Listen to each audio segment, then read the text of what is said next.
muqdisho iyo Soomaaliya waxay sanadkii tagay ku sagootiyeen murugo iyo niyad xumo kadib markii ururka al-shabaab ay mar kale baabuur sida 100 kiilo oo qaraxyo ah ay u soo dhiibeen qof nafti haliga ah kaasi oo lala beegsaday isgoyska ugu mashquulka badan ee laga baxo lagana soo galo magaalada Muqdisho waa X Control. galka baaristu waxa uu ka helay ila dhinaca amniga ah oo lagu kalsoon yahay in hay'adda nabad sugiddu ay heshay macluumaad ku saabsan in ururka al-shabaab ay qorsheynayeen inay weeraraan shaqaalaha Turkiga ee dhisaya jidka isku xira Muqdisho iyo Afgooye. dhinaca kale 2 maalmood kadib markii uu dhacay weerarkii 28 December sanadkii aynu soo dhaafnay waxa dawladda Soomaaliya ay ku eedeysay waddan shisheeye inuu lahaa qorshihiisa. isla maalinta hadalkaasi soo yeerayna ururka al-shabaab oo aamusnaa muddo 2 maalmood ah waxay qirteen mas'uuliyadda weerarka waxayna sidoo kale markii ugu horeysay al-shabaab ay qirteen in dad rayid ah ay dileen. marmarsiyaha ay bixiyeen ururka al-shabaab ma yahay mid cudurdaar leh imise qof oo rayid ah ayaa ku dhimatay weerarada ay geysanayaan ururka al-shabaab. haddaba ka hor inta aynaan u gudbin jawaabaha su'aalahaasi galka baaristu waxa uu idiin soo gudbinayaa wararkii ugu dambeeyay ee qaraxii ka dhacay isgoyska X Control 28 December 2019. subaxnimadii Sabtida 28 December ayaa la sheegay in baabuur nooca xamuulka ah oo nooca loo yaqaano dhaynaha uu soo gaaray nawaaxiga X Control. darawalka waday waxa uu helayay xogo ku saabsan dhaqdhaqaaqa baabuur Toyota ah oo laba shidley ah oo ay saarnaayeen shaqaalaha ka shaqeeya dhismaha jidka Afgooye ee Muqdisho. shaqaalahaasi oo u dhashay waddanka Turkiga waqti lagu qiyaasay ilaa 7:40 daqiiqo ee subaxnimo waxa uu baabuurkaasi si aan kala sooc lahayn u galay isgoyska X Control waxaana uu ku dhuftay baabuurkii ay la socdeen shaqaalaha Turkiga. galka baaristu waxa uu helay xogo hordhac ah oo muujinaya in baabuurka isqarxiyay lagu soo farsameeyay qalabkana lagula soo rakibay deegaanka Buulafalaay ee u dhaxeeya Shabeellada Hoose iyo gobolka Baay. waxaa la sheegay in xilliga la rakibay iyo maalinta uu qarxay ay u dhaxaysay ilaa 6 maalmood. baabuurka ayaa soo maray degmooyinka Toorotorow iyo Janaale isagoo kadibna jidka magaalada Muqdisho kaga soo dhacay inta u dhaxaysa Wallaweyn iyo degmada Afgooye. sirdoonku waxay aaminsan yihiin in saacadihii ka horreysay weerarka uu baabuurku ku sugnaa duleedka Muqdisho. galka baaristu waxa uu ogaaday in saraakiil ka tirsan amniga degmada Afgooye laga wareystay sida uu baabuurkaasi ku soo gudbay buundada Afgooye. galka baaristu waxaa sidoo kale uu xaqiijiyey in buundada Afgooye aanay oolin qalabka lagu baadho ama sheegi kara baabuurta sida waxyaabaha qarxa. tuhunka booliiska Afgooye ayaa soo baxay markii 3 ka mid ah askarta saldhigga degmada Afgooye ay ku dhinteen qaraxii X Control. galka baaristu waxa uu ila dhinaca amniga ah oo lagu kalsoon yahay uu ka helay macluumaad muujinaya in qaraxaasi aanu ahayn mid lama filaan ku ahaa mas'uuliyiinta amniga gaar ahaan hay'adda NISA. sababtoo ah waxay filanaysay hay'adda NISA weerar ka yimaada ururka al-shabaab oo bartilmaameedsada shaqaalaha Turkiga ee dhisaya jidkaasi. galka baaristu waxa uu ogaaday in adeegsiga baabuurkaasi uu ahaa go'aan dambe oo ay qaateen ururka al-shabaab balse nooca weerarka al-shabaab ay qorshaysay inuu ahaa adeegsiga miino wadada dhinaceeda lagu aaso oo lala beegsado baabuurta sida shaqaalaha Turkiga. kadib markii weerarka miinada uu suurtoobi waayeyna ay al-shabaab go'aansadeen inay baabuur u adeegsadaan fulinta weerarkaasi. galka baaristu waxa uu helay xogo sheegaya in xogta ku saabsan weerarka al-shabaab ee ka dhanka ah muwaadiniinta Turkida ay heshay hay'adda NISA. xogtaasi oo ahayd in si uun loo weerari doono shaqaalaha Turkiga.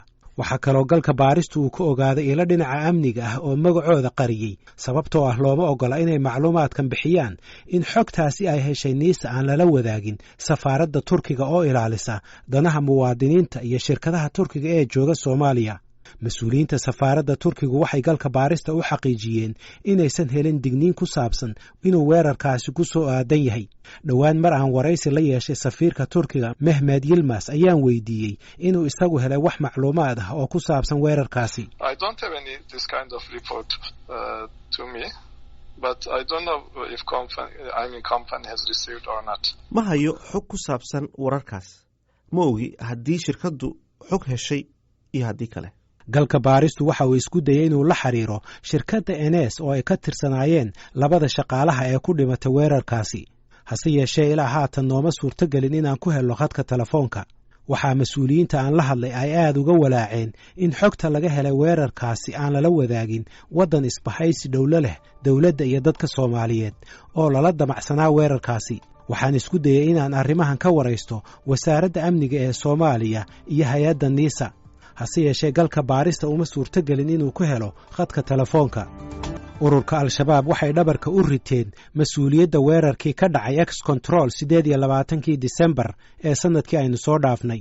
waxay kaloo qirteen markii ugu horraysay inay dad rayid ah ku dhinteen weerarkaasi. al-shabaab waxay sheegteen in weerarkaasi bartilmaameedkiisu uusan ahayn dadka rayidka ah, waxayna sheegteen oo kale inay og yihiin in dhiigga muslimiintu uu xaaraan ka yahay, sida uu hadalka u dhigay afhayeenka ururkaasi Cali Dheere.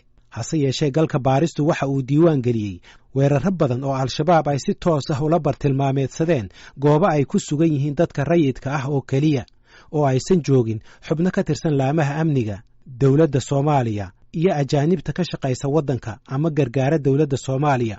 weerarradaasi waxaa ka mid ahaa weerarkii suuqa beerta ee dhacay Noofembar 2016 oo ay ku dhinteen in ka badan 40 qof. weerarkii lala beegsaday Pizza House bishii Juun sannadkii 2017 oo ay ku dhinteen 20 qof. 2 weerar oo ka kala dhacay Kaawagoday bishii Febraayo 2017 oo ay ku dhinteen 40 qof.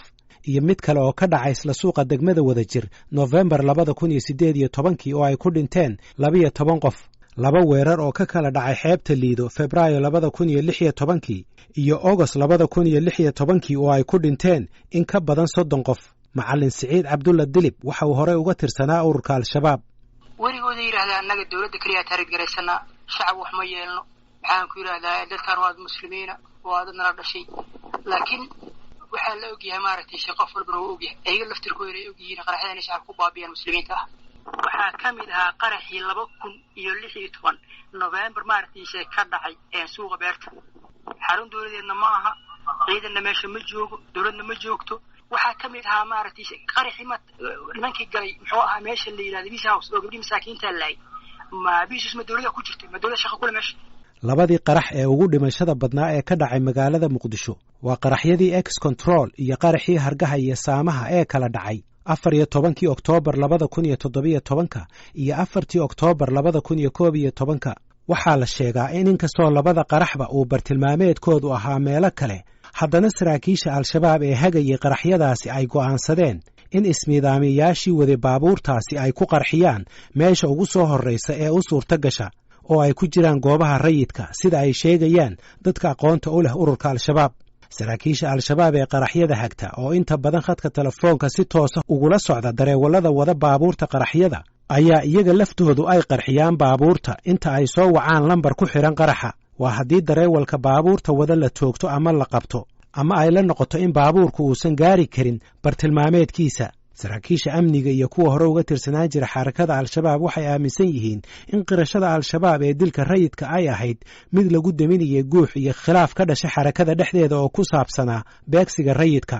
sidaasi oo kale al-shabaab waxay bishii Oktoobar 2017 isku dayday inay caburiso khilaaf ka dhashay weerarkii Zoobe, kaasi oo markii dambe ay xeel ku damiyeen.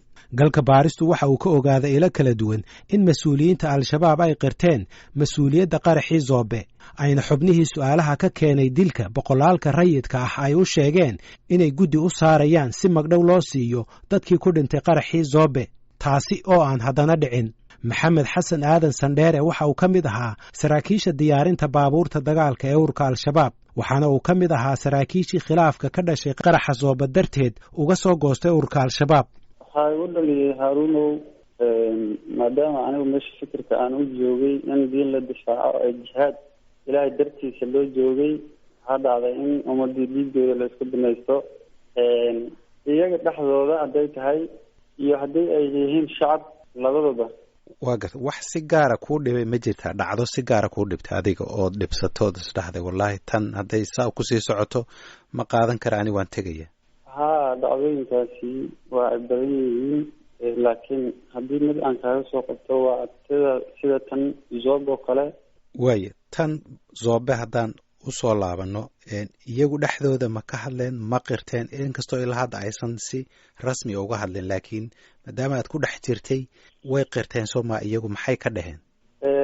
qirisho ma ahan, aniga horta ninka Zoobe isku qarxiyey anaaba laf ahaanteyda aan isnaqaanay, shaqo ahaana aan isku shaqo ahayn oo isku dhaweyn.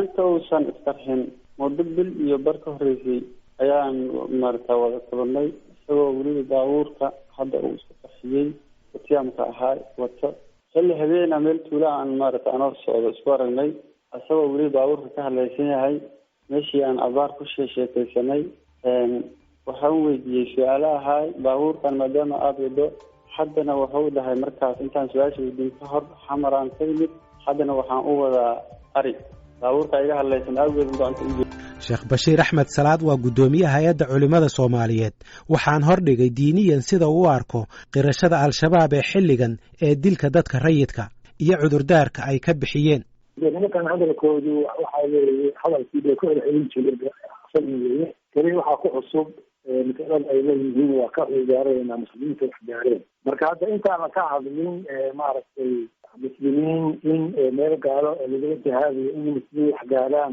see noqonaysa xilinkeeda iyo maaragtay waxnahaasoo kala ana ka hadlinba waxaa ka cusaba marka shaqa ay hayaan shaqa ay xaq u leeyihiin ma tahay diinta islaamku waxayna baraysaa qofku hadduu shaqada uleeyahay biteeri ama uleeyahay saraaxiyo ama uu wilaayo uleeyahay ama ay maaragtay maxaanta loo markaas ayuu wixii khaldo wixii kale la fiirin karaa sida dhakhtarka oo kale sida ninka qaaliga oo kale waxaa qof matalan dhakhtarka markuu dhakhtar yahay cilmigeeda yaqaano lesankeeda haysto hadduu khaldamo khaladkiisa waa maaragtay waa la fiirin karaa maxaa yeelay qof shaqadiisa yaqaano loo ilmeeyay marka nimankan toobkali ama ha saxaan ama ha mudaan shaqo aysan lahayn bay faraha kula jiraan waana shaqo xaaraan ka ah nabi sal alay wasalam xadiis buu ku sheegay ninka qaaliga ah yani qof wuxuusan xili u lahayn qaali ka noqonaya haddii uu asiibo uu maaragtay jawaabta saxda ay ku jawaabo ahlunaar wey ninkaas laga yeeri maayo maxaa yeele waxaanu shaqadiisii maaha garanaysi marka waxa weeye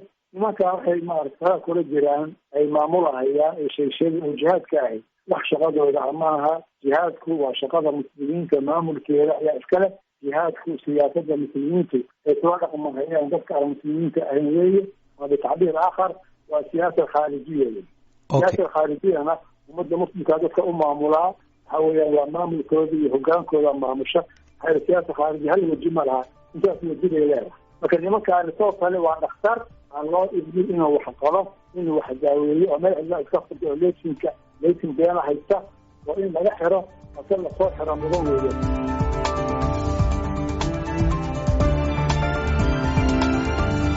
laakiin macdaada nabiga salallahu alayhi wasalam isagoo jihaadkiisa la huro oo nabiga ilaahay iyo salallahu alayhi wasalam oo maaragtay xaggiyaa lagu soo diray wuxuu la dagaalamayaa gaalo la hubo ay tahay waxaa dhahay nabiga sal ly salam markii xudeeriya iyo maka aaday uu soo cumraysanayay oo loo diiday inuu cumraysto oo maaragtay meeshii xoola ay kul fadhiyey oo dib weyn maaragtay uu ka dhici damcay ilahi subxana watala wuxuu noo sheegayaa haddii dad muslimiin ahoo yar oo maka joogay oo ku haray oo ku daxiisanaayo lagu dhigi jiray aysan jirinin oo haddii markaa maka la weeraro dhib ka gaari lahaa ilahi subxana watacaala wuxuu leeyahay maka aad gashaan baa laidin ogolaan lahaa oo markaas gaaladaas maxaanku yidhaha idin dhibtay ilahi subxana watacaala la dagaalamaysay diinta ilaahay la dagaalantay oo idinkana hadda inaad maaragtay xaramka ilahay gashaan idin diidan ayaa maaragtay maxaanku la cadaabi lahaa oo la xiqaabi lahaa magarata marka ayadan ku akrinayaa ilahi subxana wuxuu leeyahay hum aladiina kafaruu wasaduukum can ilmasjidi alxaraami walhadyi mackuufan cinda bluqa maxila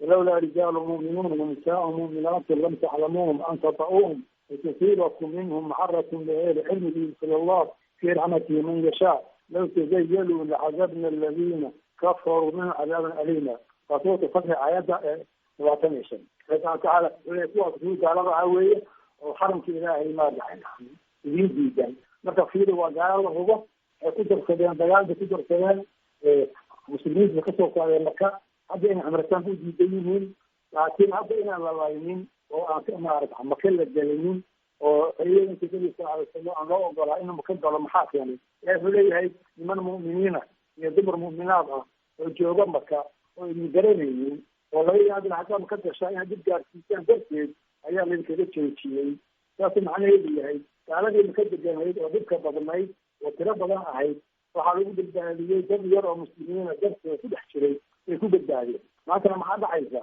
maantana waxaa dhacaysa hadday yihiin gaalada gaalada maba misal hadda turkida oo hadda muslimiin wey laakiin laba nin bay ahaayeen ciidankooda meequ ahaa hadda muslimiin aska soomaaliyeed kaba soomaal inay gaalo ahaayeen meeqaa dhibata muslimiina marka nimankaani niman cagsi u shaqaynaya weeye cagsiga u shaqaynayaan muslimiin badan bay laynayaan ayaga oo dad ay gaalo ku sheegan oo iyo raadsanhay nabiga sal alay wasala ilaahay maar amarkiisa isagoo maaragtay gaalo badan ujeeda oo laga gargaran yahay ayaa gaaladii fakatay oo la daayey iyadoo muslimiin yar oo tiro yar ah ammaan siinaya. hay-adda ururinta khasaaraha nafeed ee colaadaha dunida ee lagu magacaabo Armed Conflict Location and Event Data ACLED waxay galka baarista u sheegtay in tan iyo sanadkii 2015 dadka rayidka ah ee lagu dilay qaraxyada, afduubyada iyo weerarada kale ee ururka al-shabaab ee lagu bartilmaameedsada rayidka ay ku dhinteen ku dhowaad 3,000 oo qof. halka laga soo bilaabo sanadkii 2010 ilaa haatan dadka rayidka ah ee ku dhintay weerarada al-shabaab ay dhan yihiin 4,340 qof. cisbitaalada Muqdisho waxaa la geeyaa dadka ku dhinta iyo kuwa ku dhaawacma weerarada rasaasta iyo qaraxyada ah ee ka dhaca magaalada Muqdisho iyo agagaarkeeda. agaasimaha cisbitaalka Madiina Dr. Maxamed Yuusuf ayaan weydiiyey dadka ku dhaawacmay rasaasta iyo qaraxyada ee la geeyay cisbitaalka Madiina oo ah kan ugu weyn ee qabta dhaawacyada iyo dhimashada laga soo bilaabo markii ay dagaalada xoogan ka bilowdeen magaalada Muqdisho sanadkii 2007 xilligaasi oo ay bilowdeen dagaaladii u dhaxeeyay ciidamada Itoobiya ee taageerayay dawladii ku meel gaarka ahayd ee xilligaasi jirtay iyo ciidamadii isugu jiray muqaawamada iyo al-shabaab. dhaawacyada anaga aan jirgareenay waqtigaas ilaa maanta waxay kor u dhaafayaan 54,000 oo qof oo dhaawac waa isbitaal Madiina kaliya. marka dhaawacyadaasi maxay ka yimaadeen? dhaawacyada marka aan kala saarno anigu ma sheegayo dhaawacyo ka yimid midiyo inkastoo ay dhaawac yihiin, laakiin waxaan ka hadlayaa dhaawacyada ka imaaday hub dadka oo maxay ahayd qoryo oo ah qarax intaas wey. qarax oo haddana noocyo kale ah roogyo la isku toostuuray ahay muddooyinka hore qaraxyo inta baawar laga soo buuxiyey marka dambe meelo inta la dhigo la qarxinayay oo yani khasaaro weyn keenayay iyo dhaawacyo marka ugu dambeysana baabuurta la isugu dugunayay iyo xabado toos la isugu tuurayay oo dadka la isku leynayay maaragtay. marka intaas kaliya haddii aan ka hadalno illegal wounded waxay imaanaysaa 54,000. waayo waxaad ii sheegtaa marka muddadaas dadka dhintay ama cisbitaalka ku dhintaan ama meyd ahaan loo keenay ee ay ku soo dhaceen xabad ama qarax ama wax hub la xiriira. waxa waaye meydka waa badan yahay, aad u badan yahay. adiga waxaa xisaabtaa 100 dhaawaca haddii la keeno in 20 ay ku jirto oo meydana la keenayo cisbitaalka. cisbitaal kale oo la geeyo dadka ku dhaawacma iyo kuwa ku dhinta weerarada loo adeegsado rasaasta iyo qaraxyada waa cisbitaalka Daarushifa. waxaana uu galka baarista u sheegay in tan iyo sanadkii 2004 ilaa 2019 la geeyay cisbitaalka daddan 17,412 qof oo dhaawac ah, kuwaasi oo 8,603 qof ay yihiin bulshada rayidka ah, halka muddadaasna ay cisbitaalku diiwaan geliyeen dad ku dhow 300 oo qof oo dhimasho ah. waxay iga xasuusinaa dhegaystayaal in shaqada bani'aadminimo ee cisbitaaladani ay hayaan awgeed aanu galka baaristu weydiinin su'aasha ku saabsan inay cid gaar ah u saaraan mas-uuliyadda dilka iyo dhaawaca soo gaaraya dadka rayidka ah. qaraxa ugu dhimashada badan ee Muqdisho ka dhacay muddada ka badan 10 sano ee magaaladu ay wehelka u noqotay qaraxyada waxa uu ahaa qaraxii Zoobe oo guddiga gurmadku ay hore u sheegeen inay ku dhinteen 587 qof.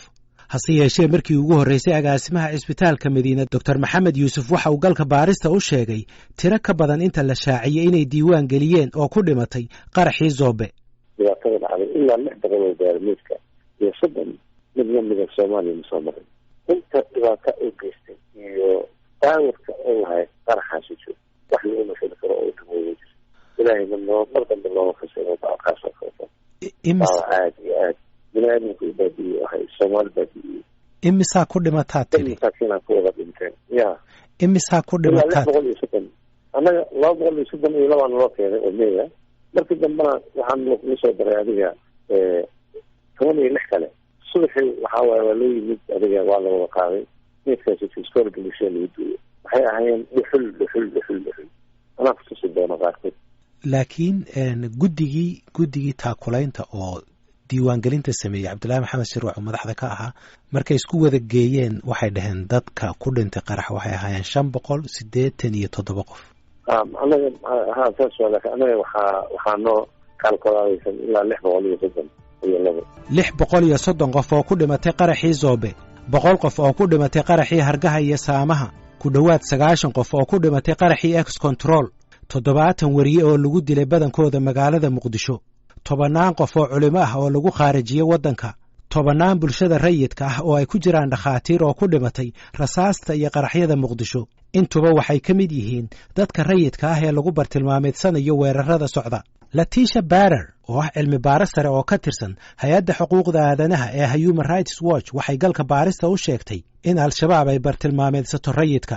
dhimashada rayidka badankeedna ay al-shabaab mas'uul ka tahay.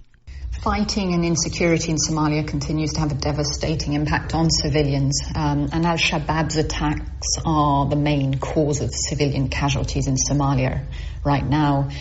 This is due both to indiscriminate attacks and the use of weapons and weaponry that don't discriminate and differentiate between civilians and military targets, but also because of targeted attacks on civilians, including individuals that bartilmaameedka rayidka iyo kuwa militariga. Qaramada Midoobay ayaa ururinaysay sanadihii la soo dhaafay dhimashada iyo dhaawaca soo gaadha rayidka. 8 bilood ee ugu dambeysay oo kaliya 100 rayid ah ayaa ku dhintay Soomaaliya. Qaramada Midoobay sida ay sheegtayna 75% haddii aanay ka badnayn waxay ka dhashaan weerarada al-shabaab.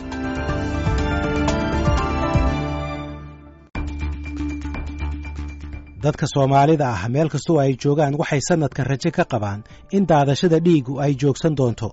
waxa kale oo su'aale ay hortaallaa ururka al-shabaab. su'aashaasi oo ah ma joojin doonaan beegsiga goobaha ay rayidku ku badan yihiin mar haddii ay markii ugu horraysay qirteen in dhiigga islaamku uu xaaraan ka yahay.